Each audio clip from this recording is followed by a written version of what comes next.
Hello and welcome to NJ Thrive Small Business Webinars. Today is Thursday, May 18th. You're attending NJSBDC's weekly webinars created to help New Jersey small business owners start, grow, and thrive. I hope you can hear me properly. If you cannot, let us know. Put a 1 in the chat if you can see me and hear me properly and see the screen properly.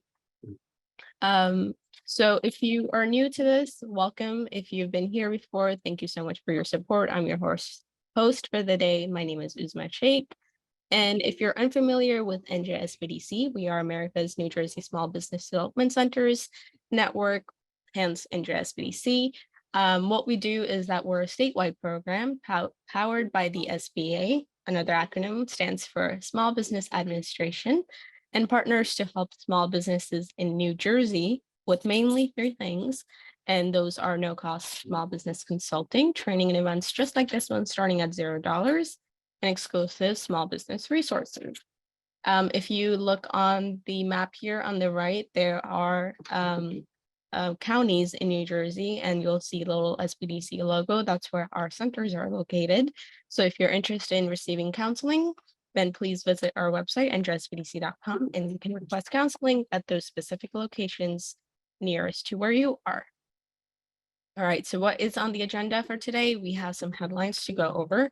These are just some community events or news from the small business community here in New Jersey. We'll go over to our presentation, and then we'll have a Q&A session in the end. I have some links to share with you. All of these links will be shared in the chat. If you have any questions, let us know, but these are mainly just things from the community, so from the SBA, NJSBDC, etc. First, we have a press release from SBA, and it says U.S. Small Business Administration to host virtual military spouse entrepreneur summit on May 25th, which is next week. And this will be on Thursday, May 25th from 1 to 3:30 p.m. Eastern Time. It furthers the priorities set forth by our First Lady, Jill Biden, and that's the Joining Forces Initiative. So if you're interested, it is free. Please go over to this website and register.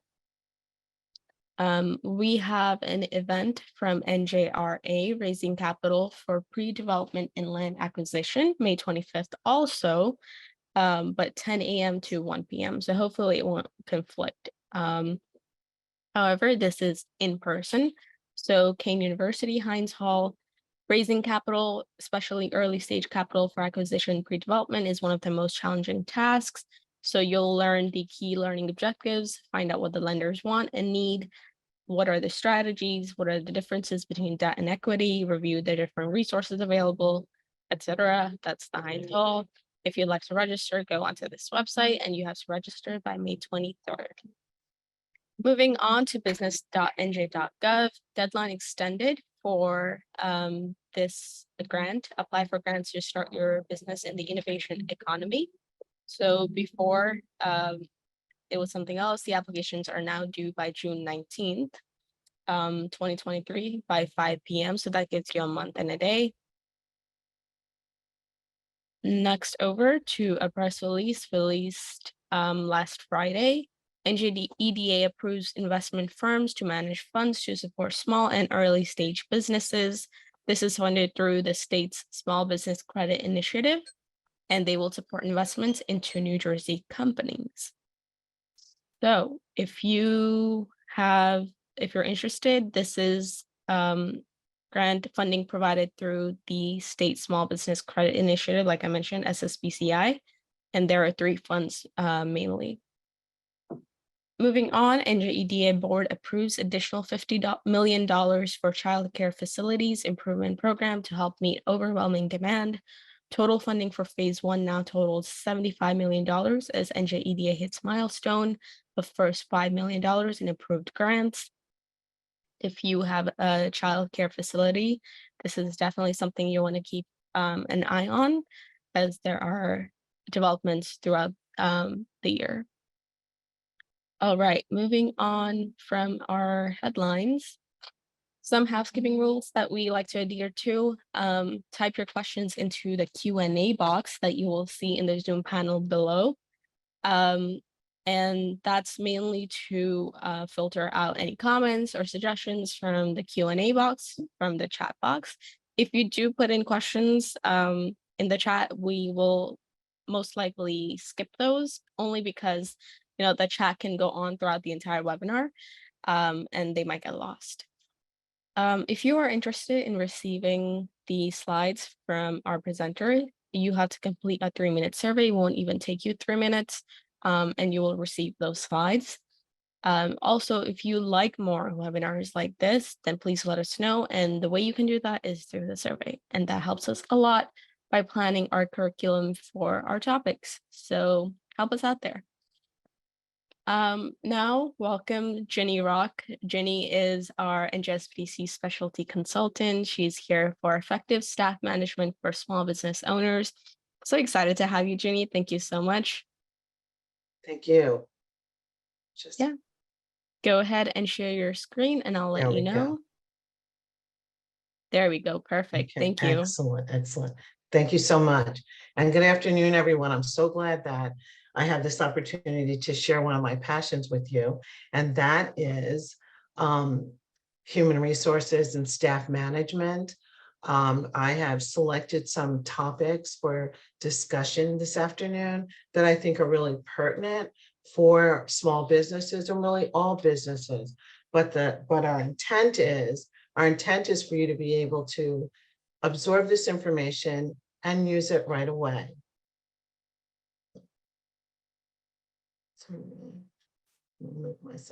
So the topics that we'll be covering this afternoon are recruiting, onboarding, performance management, the disciplinary action procedures, managing a remote workforce, ethics and corporate responsibility, and reducing attrition. I chose these topics because they seem to be the most pertinent ones that my clients are asking me for at this moment. So recruiting is always a hot topic, but where do you find them? Onboarding is really important because you want to make sure that you convey the culture, your values, and the kind of benefits you offer your employees. Performance management is good because you want people to know that their value is not only in their performance, but it's also in how your perception is of how you're treated as an employee. So performance management is really interesting because it's taken so many changes, is something that we'll highlight also. The disciplinary action procedures, if you don't implement them properly and legally, you can get into trouble. Managing a remote workforce is hot right now because we have employees that want to stay here, they want to stay at home, or they want to come to work. How are we supposed to do this? And this ethics and corporate responsibility, it's really important for owners to be able to convey what their ethics and what their responsibilities are as a company. And then also the next one is reducing attrition. So when you're recruiting and attracting talent, and I'm going to go in a little bit more detail about attracting talent, what you want to do is you want to make sure that you're in a position to support this additional revenue, additional growth aspect of your business. So I ask our clients to ask yourself some questions. When do I need this person? Is it as soon as possible? Is it 2 weeks? Is it what month? Is it in 1 month? What project do I need this person for? It's important to ask this information of yourself so you know where your funds are going to come from to support this hire. What are the costs involved in hiring this new employee? Cost of training and development. Do they need an office or they're going to be remote? Employee taxes. This is huge. So often we think of hiring someone and really don't think of what it's the impact it's going to have on your employee taxes. Also, you want to be succinct about what position or project are they going to work on? And do you have the capital to support this growth? This is all about being a better business owner as well, to really being on top of your business by making sure you make sound decisions when you're going to bring someone in. Now, I thought it would be interesting to introduce you to some recruiting sources that we found very popular. Indeed is considered the best overall. Some people will say, oh no, Indeed, they don't give me what I want. Indeed just gives, they give me plumbers when I'm looking for admins. What I want to tell you is that Indeed has different levels of services. And I have found that when you really pick them, pick the representatives of Indeed, they can direct you to the service that will provide you with the candidates that you're looking for. Monster is still very, very hot. People are using it. Employers are using it. Glassdoor is another one, and it's best for employee insight. Snag a Job is best for hourly workers. LinkedIn is the best for connecting directly with recruiters.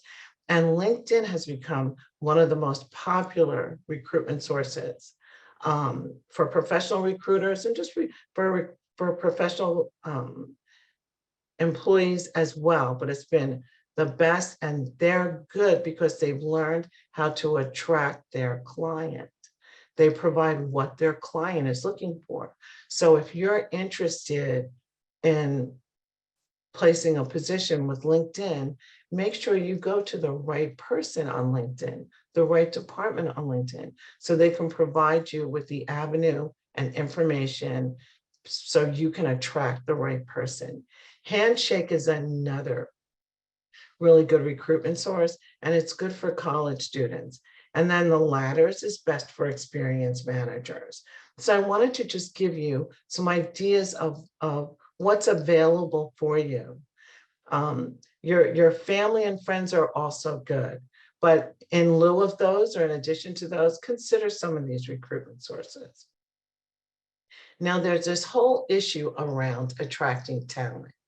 And what I have found is that if you're going to use that as an adjective to describe what you're looking for, you have to be careful of how you approach the topic in your organization, because really everyone you hire is talented, but our focus so often goes on that talent that is going to invest in the organization, that is going to contribute to the bottom line. So we're looking at another level of talent, not just your only talent. I want to throw that out there as a best practice for you, because since I'm also in the business of recruiting, I own a small boutique human resources company. I have found that when owners speak to, I want talent, no, well, I'll pay the big bucks, I'll pay anything to get them. And you're saying it in front of people who are part of your operation and a key part of your organization. So you want to make sure you use the word talent appropriately. So how do you attract that talent who is interested in investing in you as you invest in them? You want to make sure that the formalities of your HR process are in place. What do I mean by formalities? You want to make sure that you have an infrastructure. You have an application, you have a job description, you have a benefit statement where you can talk about the types of benefits that you offer. And in lieu of benefits, if you're looking for talent and you don't have 50 or more employees, so it's not mandatory that you offer them, speak to the state benefits that you're obligated to give full and part-time employees. Your social media is appropriate for the position. So branding is really important. Branding for the business has to be up to date. Your social media is appropriate because you're going to place those ads where you're looking for the talent. So you want to make sure that's up to date. You want to offer a competitive compensation and benefits plan. You decide what that is. Your compensation plan speaks to the salary. If you're in sales, it could speak to a base salary and bonuses. Speak to what that compensation and benefit packages you have to offer. Now, this one is really interesting and really weighs heavy on me, because I have found that talent is also interested in the ethics and company social responsibility, and they want to see it. They want you to talk about it. They want to talk about your decisions are made in an ethical way because you're a leader in your organization. They want to align with a company that not only shares their values, but their ethics. And what is also like the icing on the cake is if you're involved in social activities in your community. If you have a day off where you give your employees a time where they could work at Goodwill, or they could work for the Y or Habitat for Humanity. Think about those situations in your community where you could be a little bit more visible, because that's the kinds of questions that they're asking. Ethical decision-making practices should be a part of your values. And what's so important about this is that ethics are what they are. Either you're going to practice you're going to practice a termination because you're adhering to employment at will, which you can do, because if you're in a state that recognizes employment at will, you definitely can use that as your option. But you also want to make sure that you're consistent in your decision-making practices. And so often that is revealed by policies. In the absence of policies, you just have practices. And practices are determined, especially when it comes to management, by some personal values. So you want to make sure that even if you're not an employer that believes that you should have employee policies, make sure that everyone in your organization, especially those who are responsible for supervision, their practices are aligned with yours. I can't tell you what that is, but I can tell you that your practices should be ethical and consistent. And that's why more employers go to employee handbooks, because those policies are written out. You abide by these policies or you don't. It's not you abide by Jinni's policies or you abide by Frank's policies. Those policies speak to the values of the organization. So when you talk about bringing someone in, how do you bring someone in? Well, the most popular way right now is to have an onboarding program. And I'm really big into tools. So I think you should have a checklist for your onboarding program, and you should review it. If you're large enough to have department managers or supervisors that's going to supervise that employee, you should review those onboarding practices with that individual. What is it? An onboarding practice is a planned meeting with a new hire. You review the offer, you review the position, and you review the orientation period.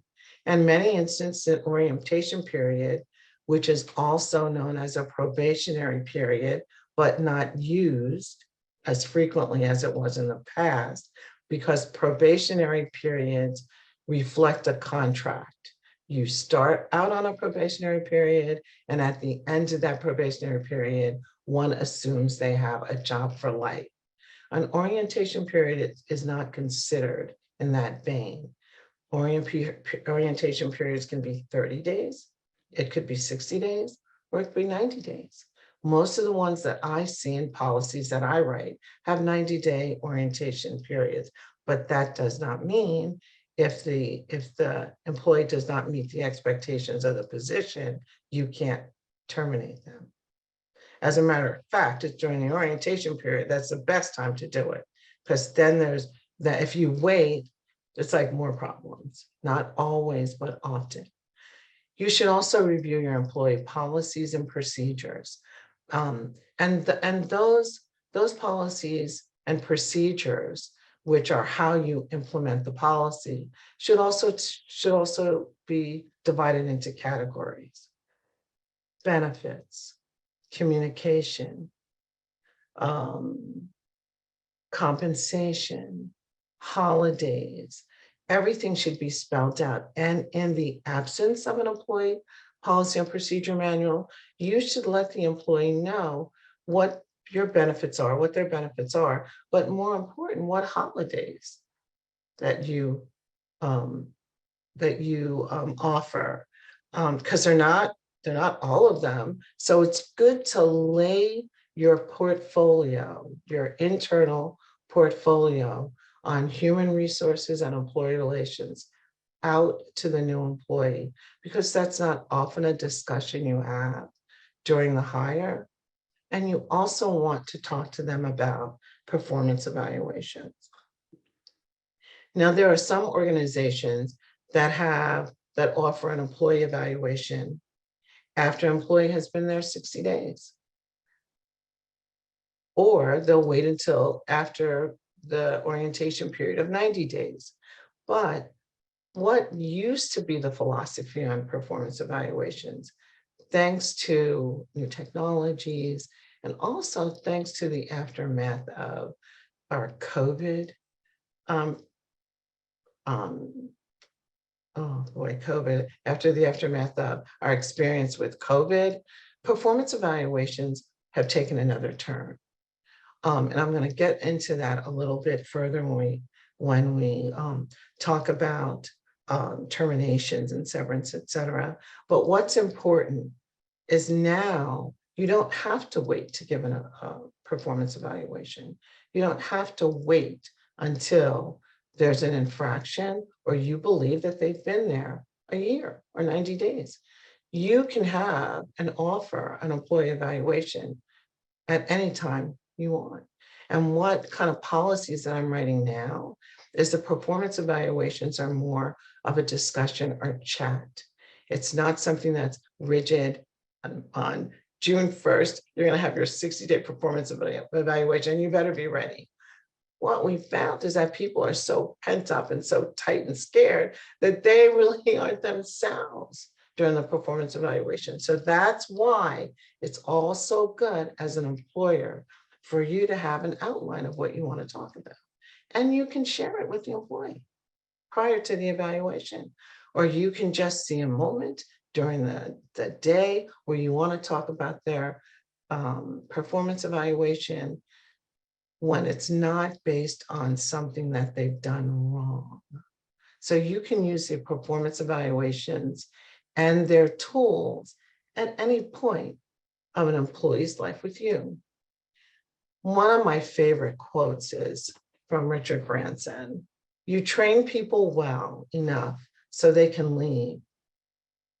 You treat them well enough so they don't want to. And I think this speaks to good employee relations and human resource practices, because anyone has the right to say, I feel too good to work today, I'm leaving. But you want them to consider the kind of workplace policies and practices that you have to offer before they make that decision.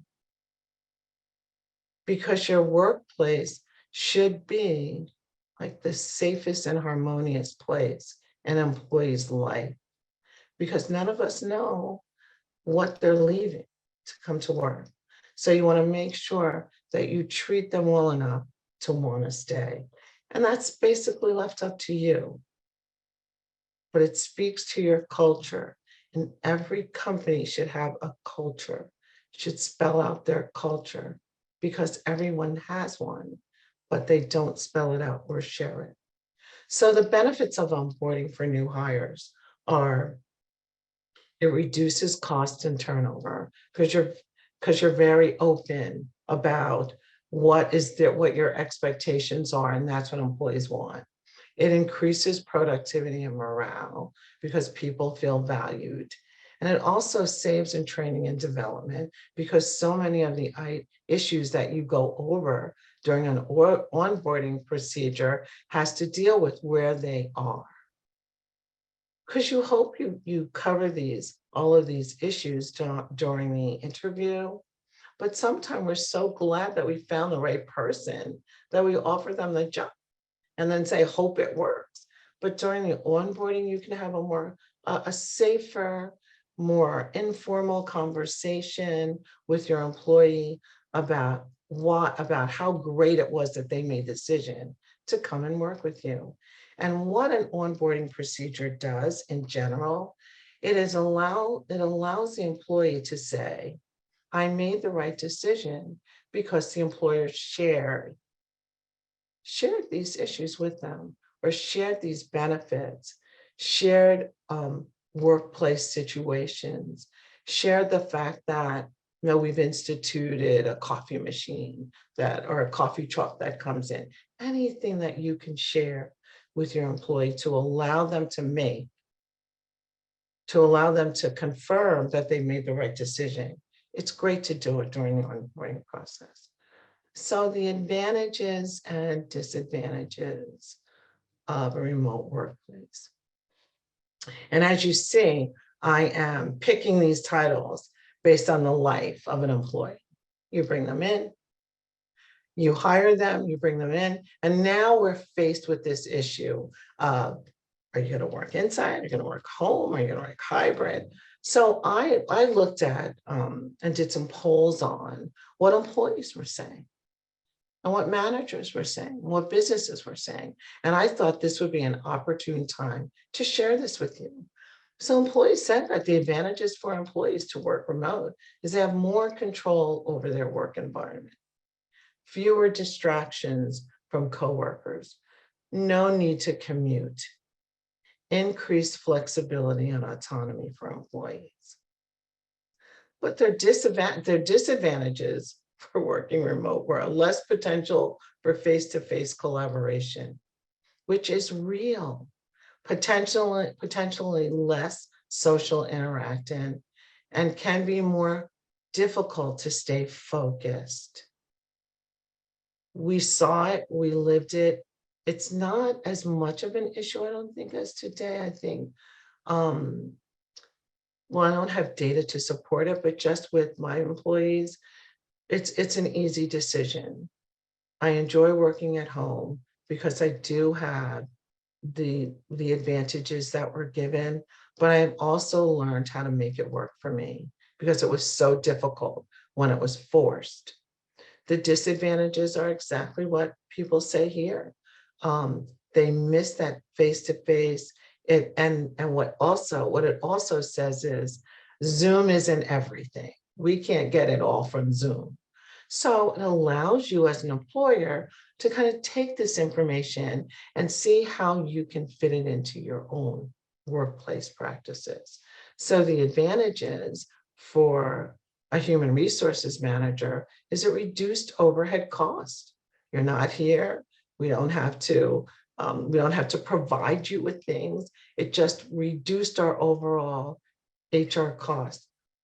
And it also increased the ability to attract talent. What we found, we in the HR world, is that quote unquote talent group that wanted to invest in the organization, and a lot of it has to do by their own industry and their talents as well, their individual talents. But in general, they wanted to work on their own. They felt that they had the confidence to meet the tasks of the position, and they felt that they could do this. They could add the services that you needed from them by working at home. The disadvantages for an HR manager was it's less control over their work hours. And so what employers have to remember is that employees have to work a certain number of hours a year. We break it down by hours or weeks, but by law, they have to work a certain number of hours a year. And so what that does is that if you're working at home, unless you clock in and clock out, or how can we control that? And it was also more difficulty with team building and potential difficulties with managing and motivating staff. This is when we really started to see some things, see some differences, because remote work was forced on us. And so we were able to look at how important it was when you returned for you to do more team building activities. And now we're speaking to managers, and for you employees that are over there, that are out there, this may resonate with you, because you were able to, once you got back to work, you were able to have that water cooler chat, to look at somebody in person, to make sure that when you ask the question how you were doing, they could answer and you could really see it. So that's the disadvantages that HR managers were looking for. And I think there's potential difficulties with managing and motivating staff. We've learned so much from an HR perspective, how important it is for the organization to take advantage of employees that are on site. Ask questions about motivation. How can we motivate you more? I mean, because they model us, they model the owner. So if we look like it's a drag coming into work, they can model that as well. So management perspective on remote workforce, and it's either positive or negative depending on the management style of the organization. And so for a small business owners, what is our management style? Is it open? Is it closed? I mean, these are opportunities by thinking about these categories for you to do a deep dive into your organization. What kind of management style? What kind of management style do we have? And a management style isn't just attributed to a big company. A management style is attributed to anyone who owns a business and has employees. What is your style? The management perspective on remote workforce also had to do with the type of industry. Industries that depended on having their employees in every day for whatever reason it was, found this to be very difficult. Industries that had started to have work share programs or a hybrid situation, because it didn't start with COVID. Employers had been implementing hybrid situations for years because it worked well for them. And it also allowed them to share positions instead of laying off people.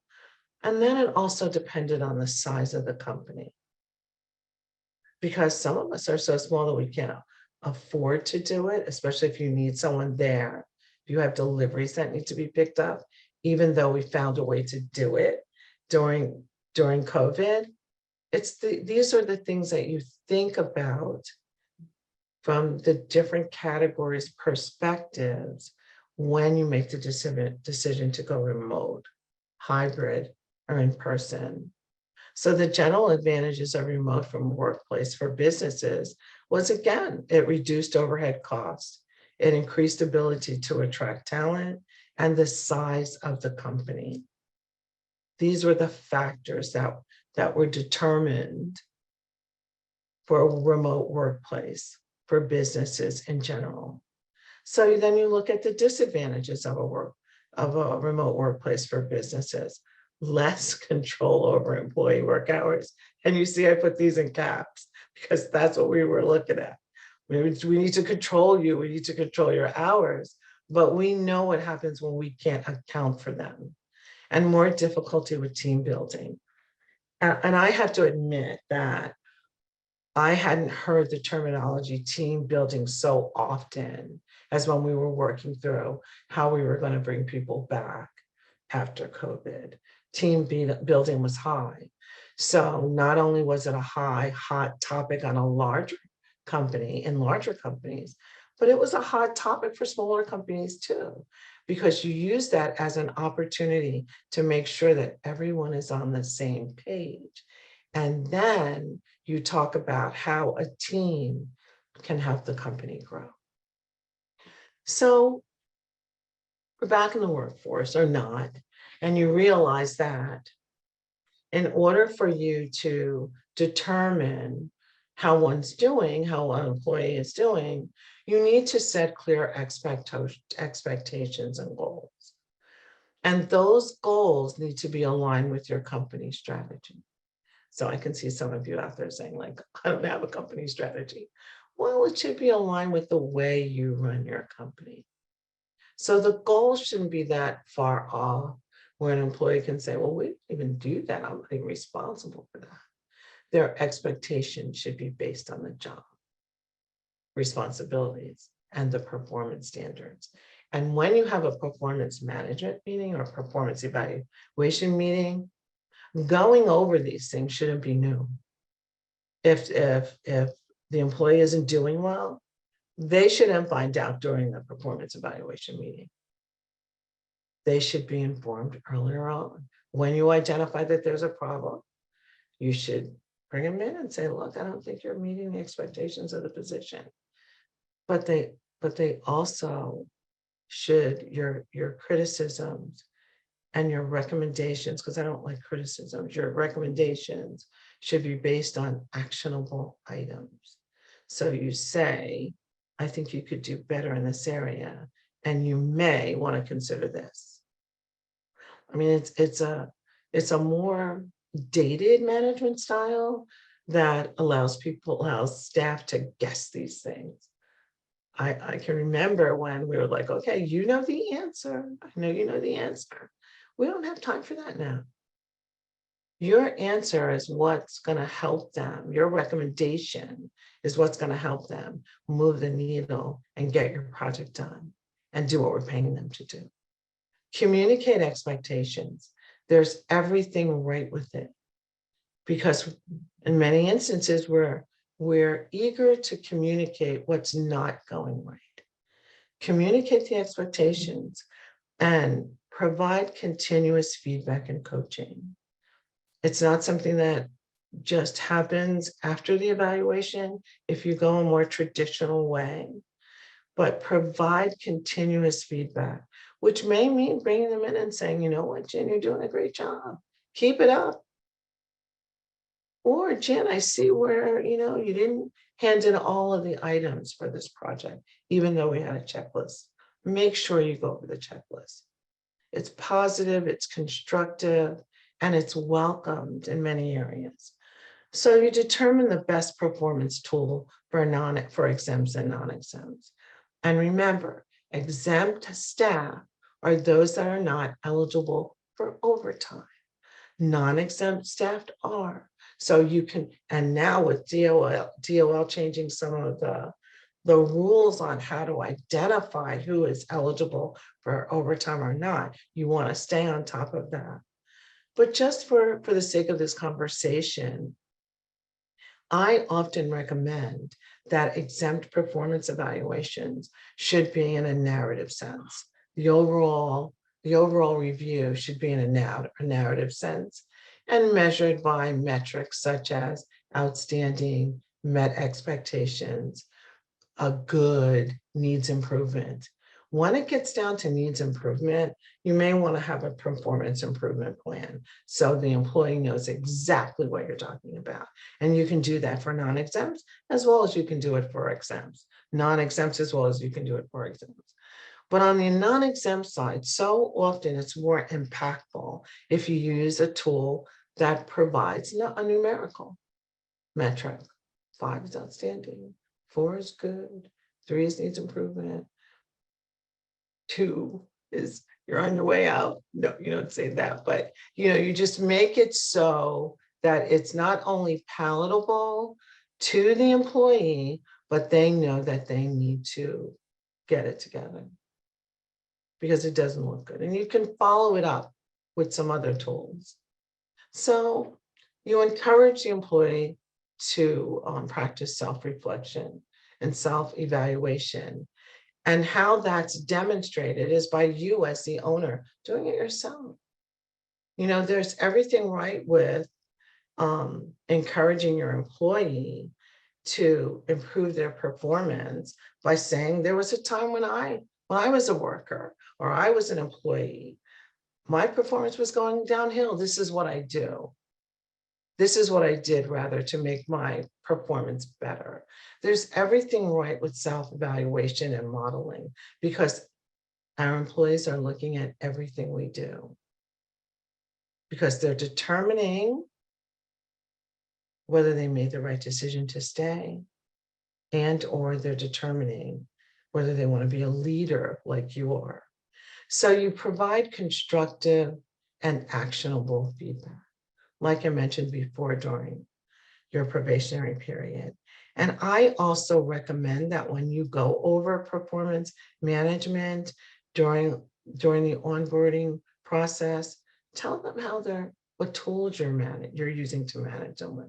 Give them an idea of the kinds of questions that may be on that document, because you're not wedded to use it only during the performance management process. I recommend to my clients that since that performance evaluation tool has been vetted and approved, you can use that when you need to have a discussion with someone that they need to improve their employment. Okay. So their employment didn't keep their jobs. So I wanted to give you some effective termination practices to use. I recommend using implement a disciplinary action procedure. And what that does is that it lays out the termination or the separation process that you choose to use. And it occurs when an employee does not meet the expectations of the position that they were hired to do. And I put this in here because so often, the longer the employee is with us, the more tasks or essential functions we give them, so their initial job description doesn't look the same. And that employee is the one that says, well, I didn't do all this stuff. I wasn't hired to do all this stuff. So that's a best practice for you to update your job descriptions. And it's always good to look at them when you're hiring a new person in the same position, which could be a rehire, or when you're looking to hire someone and you haven't made the decision yet. What I didn't include in here too, and now, in the next one I will, is how important it is to do exit interviews. Exit interviews are really your friend, because then you get an opportunity to see what the reason was that someone chose to leave. I wouldn't do an exit interview on someone who was being terminated for cause, because we know why. We're getting rid of them. But it's really good to find out why someone chooses to leave you. So a disciplinary action procedure can consist of an oral warning, which basically says that I'm having this conversation with you because you've been taking Monday and Fridays off. I'm just giving you an example. I'm telling you that this has to stop. And if it doesn't, then I have to escalate this process. And this isn't necessarily a document that has to go in their personnel file, but it's a document that you write up that the discussion took place on X date. And sometimes you can have them sign it, and sometimes you don't. It's really left up to your style. So then they continue to take Monday off. So they have a long weekend. And there's many reasons why a person can do this as well.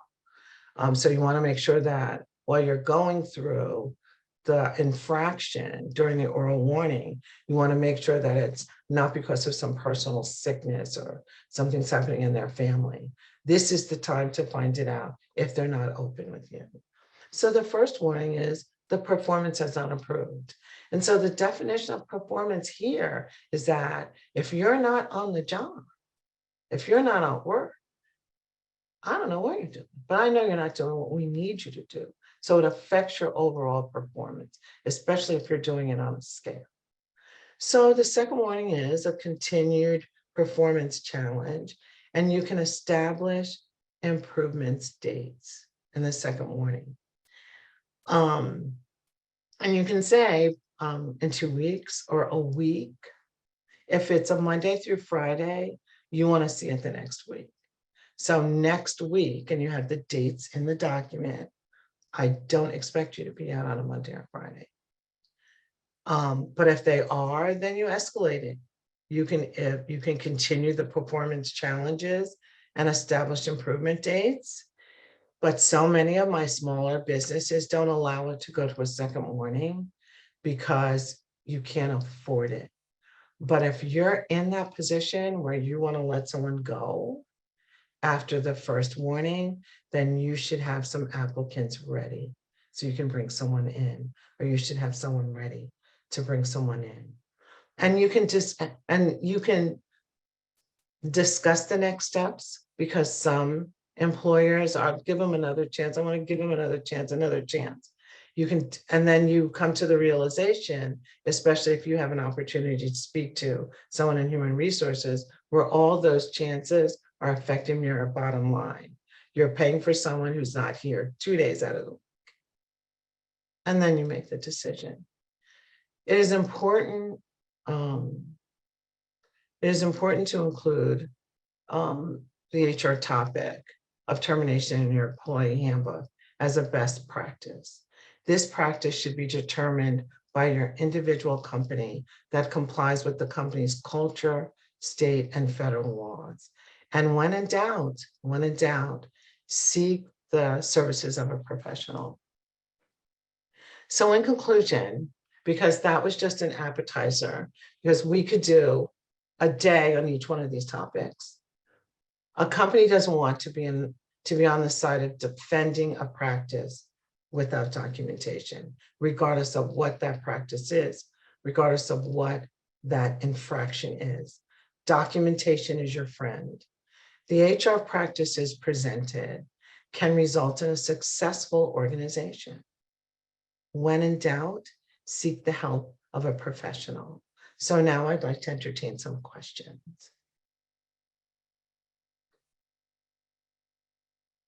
Hi, Uzma. Thank you, Jinni, for the presentation. You're It so was welcome. very informative, very helpful. Good. I hope our audience got a lot of tips and suggestions and all the good stuff out of it. So we have 2 questions so far. I hope that as we answer those questions and as we go into, I mean, you've covered a lot of in-depth things, and I know you said appetizers, so I just want to remind everyone, if you complete a survey, and because it's a survey, you can let us know that, you know, you want Jinni to come back and do more in-depth webinars on each of the topics, or how Jinni did today, how we did today, and get these slides. So that's how we can make it happen. And also this webinar is being recorded, so you'll have it on our website in a couple of days, 2 to 3 business days. And I can show that website as well, if possible. So let's go through our questions. And we have Katerina, who asks, do you encourage employee appreciation events? My company did a blog on this topic and they've shared a link. But the question is, do you encourage employee appreciation events? Absolutely. I encourage it. I also encourage opportunities for employees, whether you want to have not only an employee appreciation event, but if you want to have a contest during the holidays, and it could be a contest on guess the jelly beans, anything, and then have the prize be a dinner in your community, have the prize be a movie ticket, have the prize be something that would be enjoyable and that they would always remember. So I am big on employee appreciation events, and make sure during those events you take a lot of pictures, because employees like to see their pictures up on a bulletin board. Definitely true. All right, moving on to our next question from Candace. Is it the hours the employee works, or is it their level of productivity that matters more? That's a hard one, because we're giving employees, depending on what the hours are, you're giving employees so many hours because you've determined that to be how long it takes to do a job, let's say in a week. But productivity can be managed in many ways, especially if they work remotely.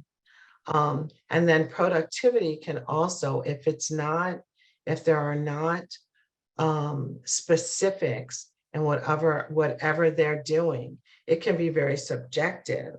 It can be viewed very subjectively if the productivity is based on things that one may like to do to achieve a goal, but the employee achieved the goal a different way. So you have to be careful, because they're paid based on the hours that they spend.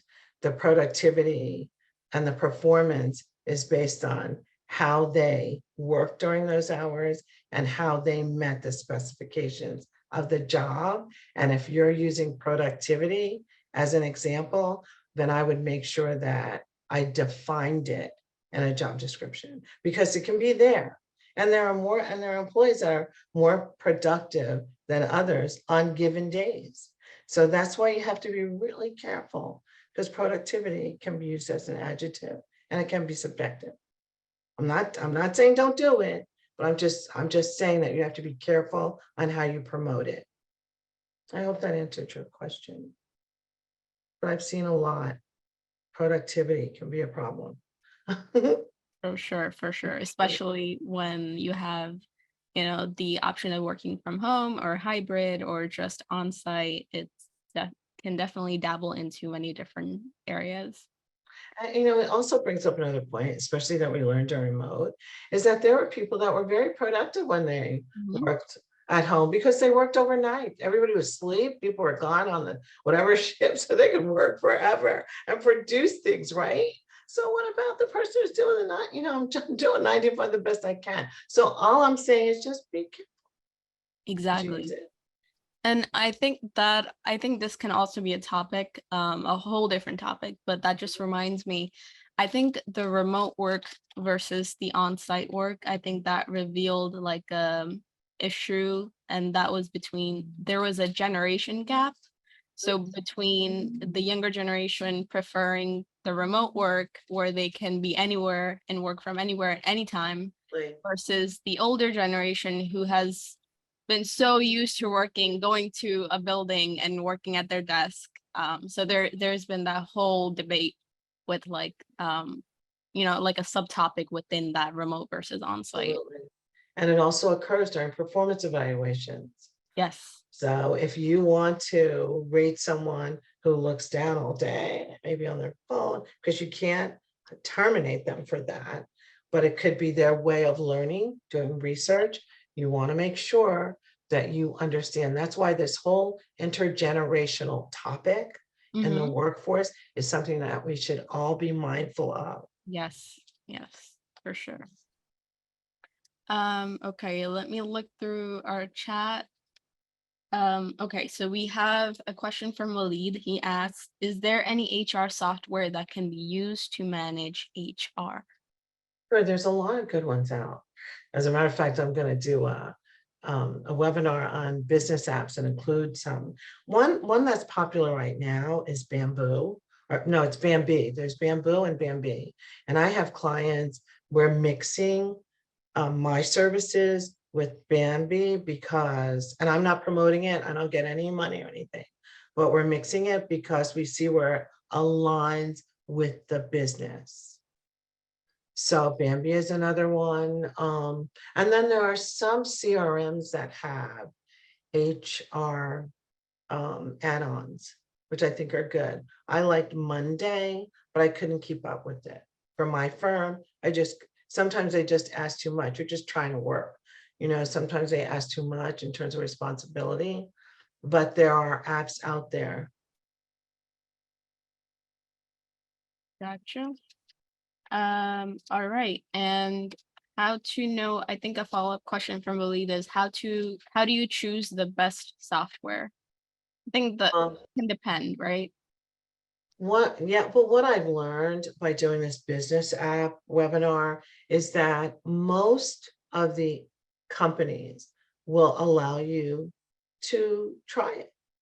And I would look at them and I would have a trial period for free because they're for free, but be prepared for them. Make sure that if it's all of your documents that you want secure or that they develop, you want to make sure that they have that kind of information, that kind of process set up, because you can get one that can run your office and you just go out and work. And then you can get some that are different levels. So you want to make sure that you want to know how you're going to run your human resources. So you want to stay on top of your policies and employment law. Even if you just got a app that dealt with employment law, But you can also use Google Alerts for that, because I've been using that as well. But you have to be very specific about what you want the app to produce for you. So you have to know how you want to run your HR department. Exactly. Well, we don't have a webinar about our business apps. That can be in the works, depending on feedback from our audience with Jinni. So we can do a webinar next on that. You never know. We'll close out with this final question from Trey. Sure. How would you address performance-related disciplinary actions when it's related to trade skill? Interesting question. For example, an HVAC technician is not performing at the established standard even after trainings and addressing their areas in need of improvement. So first of all, they're not unionized. Want to make sure that it's not unionized. So if it's just an employee that is not meeting the expectations, you have to identify what those expectations are. And then you have to, not have to, I recommend that you give them a time to improve. And don't miss the deadline. You go back and say, Jinni, you're still not meeting the expectations of this position that we felt you could do. And you know, I'm very black and white about things, but I also understand the human factor. And sometimes there are people who are going through so much. So you want to go over that as well to make sure you're making the right decision. Got it. Got it. All right. So I think that with that, we'll conclude our Q&A session. Thank you all for participating in not only our Q&A, but also our webinar today. And thank you so much, Jinni. Honestly, every single time that we do webinars like these, there is always more requests, and we always appreciate that. So let's work on some more. Thank you so much for being here. Okay. Thank you so much, Uzma. Of course. All right. So for our audience, we do have more webinars coming up. There is one next week on Thursday, May 25th. Master Financial Statements with QuickBooks Online. That's with Sierra. Also one of our capital team consultants. Same time as always, 12 to 1:30 p.m. Eastern time. Take out your camera and take out your phone, put your camera on, and then you can scan that QR code. Or you can also go to our Eventbrite page or our main homepage, NJSBDC.com, and you can register through that. Again, just a reminder, NJSBDC, we've helped 15,000 plus small businesses grow. We've been in business ourselves for 45 years now, hit our 45th anniversary. So definitely have come a long way. We help with mainly 3 things: no cost small business consulting, training and events starting at $0, and exclusive small business resources. Go to njsbdc.com if you'd like to receive counseling. And yeah, it's beautiful and sunny outside. I hope you get to take a walk, and take care. See you next week. Bye-bye. Bye.